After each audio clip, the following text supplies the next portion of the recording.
경찰에 뭐 인터폴에도 연락을 했다. 체포를 해야 된다. 네. 이런 식으로 무슨 뭐 경찰이나 이런 데에다 뭐 가이드라인을 주는 것 같은 네. 그런 이제 그 언행을 하지 않습니까? 네. 아니 사람이 체포가 되려면 체포돼야 될 만한 그런 조사가 있어야 될 것이고 네. 그다음에 영장이 청구돼야 될 것이고 네. 그래서 법원에서 발부가 돼야 될 것이고 네. 근데 어떻게 그냥 자기들 마음대로 공항에 도착하면 어떻게 체포영장을 어떻게 발부해가지고 감옥으로 갑니까? 네. 이런 엉터리 같은 말들을 이제 하니까 일부 이제 어떤 사람들은 야 이제 이게 뭔 국회의원들이 말이지 삼권 분립이 아니라 완전히 이제는 행정부 법원까지도 지들 마음대로 하겠다고 하는 한번 들어봐요. 마음대로 하겠다고 하는 이런 생각을 어떻게 국회의원들이 저렇게 가질 수 있을까? 네, 한번 올려보세요. 그런 올려서. 생각이 들더라고요. 네, 한번. 법원 폭동은 충격입니다.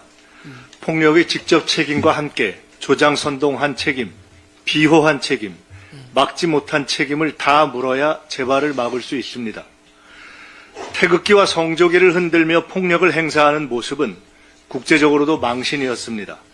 이런 모습이 대한민국의 국격과 경제는 물론 한미동맹에 무슨 도움이 되겠습니까? 특별히 전광훈 집회의 책임을 엄정히 짚을 때가 되었습니다. 탄핵 반대 집회에 동원 알바비 지급을 공언하고 공수처 인근 분신 사건 후에는 효과 있는 죽음의 기회를 주겠다고 망언했고 서울구치소에서 윤석열을 강제로 데리고 나와야 한다고 선동하고 서부지법 앞으로 모이자고 주도했습니다. 그런데 무엇보다 자 이거 보면 아주 뭐 말도 안 되는 저런 거지 말세기 같은 말들만 골라서 하고 있는데 거지 말색이요? 예. 뭔 말이요 그게? 근데 우리가 보면 홍 목사님 예. 지금까지 우리가 정광훈 목사님을 옆에서 저보다도 먼저 이렇게 가까이 했잖아요. 예. 그러면 우리 정광훈 목사님이 이제까지 우리에게 폭력적인 집회를 한 적이 있습니까? 그 7년 다 되도록 그분은 누구보다도 평화주의자입니다. 정말로 온순한 자이고 겉으로 설교나 이런 거는 영적으로 강하기 때문에 그런 말을 하지만은 실질적으로 누구보다도 따뜻하고 온화한 사람이죠.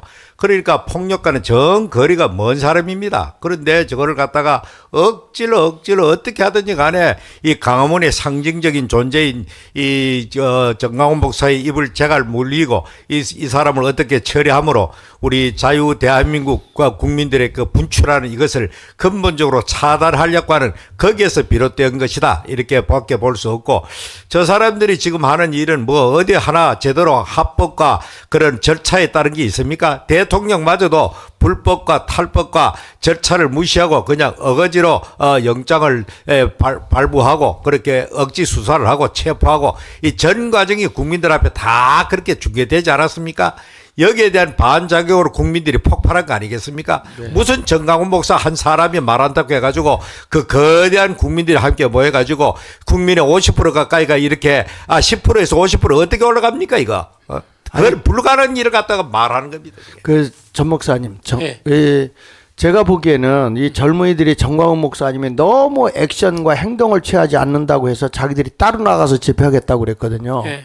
그래서 젊은이들이 많이 나갔을 때 이제 제가 들어보니까 그 옆에서 서부 지방법원 앞에서 네. 집회를 할 때도 그 신혜식 대표가 이것은 내 의견이 아닙니다. 정광훈 목사 의견입니다. 절대로 폭력적인 행사해서는 안 됩니다. 이렇게 얘기를 했거든요. 네. 그럼에도 불구하고 저들이 이제 그런 것들에 대해서 이제는 이 기독교 서부 그 지방법원에 그들이 행한 일이 불법, 탈법, 뭐 위법, 뭐 다 저지른 거 아니겠어요? 네. 할 수 없는 일을 행했잖아요. 그래서 그들이 분출한 거 아닌가요? 그러니까 그날 전날에도 우리가 이야기를 했지 않습니까? 네. 그 한남동 앞에서 많은 사람들이 모여가지고 네. 윤석열을 체포해 가는 그 처참한 광경을 보고 네. 왜 이걸 국민 저항권을 발동해 가지고 이걸 해야 막지 못하느냐 이런 얘기를 많이 했잖아요. 그렇죠. 그러나 정광훈 목사님은 끝까지 주장했던 것이 뭐냐면 비폭력 해야 된다 그러지 않습니까? 네네. 우리가 거기에 가서 우리가 폭력을 행하게 된다든지 그렇게 되면은 우리가 말려들게 된다. 예. 우리 대체적인 또 의견도 또 그러했고 네. 그래가지고 이제 그 절대로 폭력을 써서는 안 된다. 근데 이제 젊은 혈기를 가진 사람들이 그 윤석열 대통령이 처참하게 끌려가는 그 모습을 보고 서부 지방으로 몰려가서 네. 그 판사가 그런 판결을 내리니까 거기에 대해서 분노한 거 아닙니까? 근데 그러니까 불법적인 행동 팔탈법 원래 네. 그 공수처에는 내란에 대해서 수사권도 없고 네. 기소권도 없어요. 네. 그럼에도 불구하고 저들이 불법적으로 위선적으로 지금 체포영장까지 발부해가지고 대통령을 일개 국민이 뽑은 최고의 그 통치권을 가지고 있는 대통령까지도 저들이 무법천지를 만들어 놓은 거 아닙니까? 예. 그러면 누가 불법을 행하고 있는 거예요 도대체? 그렇게 공수처에서 그 내란죄를 수사할 수 있는 권한이 없고 그 사람들이 그래서 편법으로 이 직권 남용을 조사하는 과정에 내란이 걸려들었다. 이 두 가지를 겸해가지고 했다 이거거든요.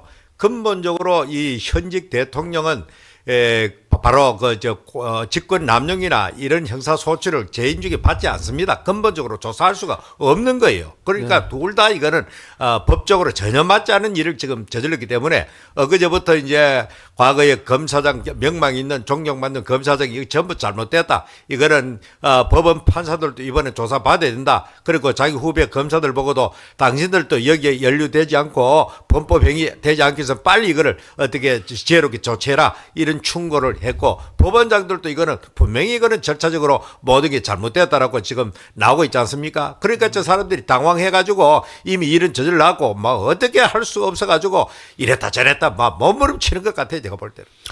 그래서 이런 모든 것들을 볼 때 이제 우리 정광훈 목사님이 우리가 볼 때 국민의 저항권으로다가 그러면서도 비폭력이잖아요. 네.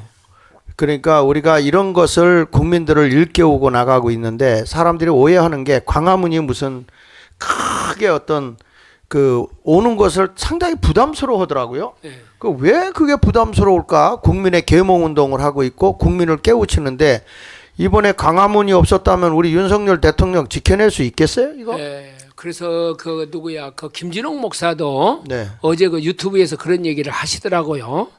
전광훈 목사가 광화문을 지켰기 때문에 윤석열 대통령이 지켜졌고 네. 또 우리 대한민국이 자유민주주의가 지켜질 수가 있었다. 네. 그거 아닙니까?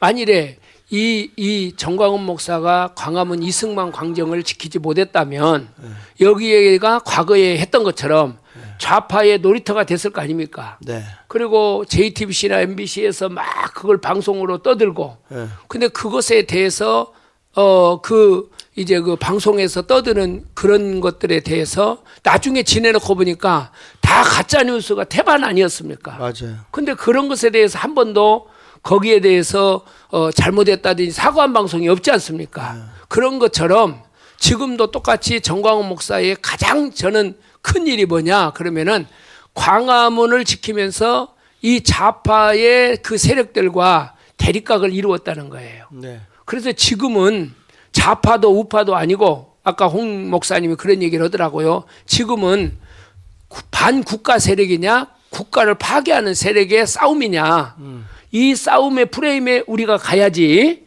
진보냐 무슨 우파냐 이런 걸로 이 싸움이 지금 가서는 안 되고 그렇게 몰고 가서도 안 된다는 거예요. 그렇군요. 네.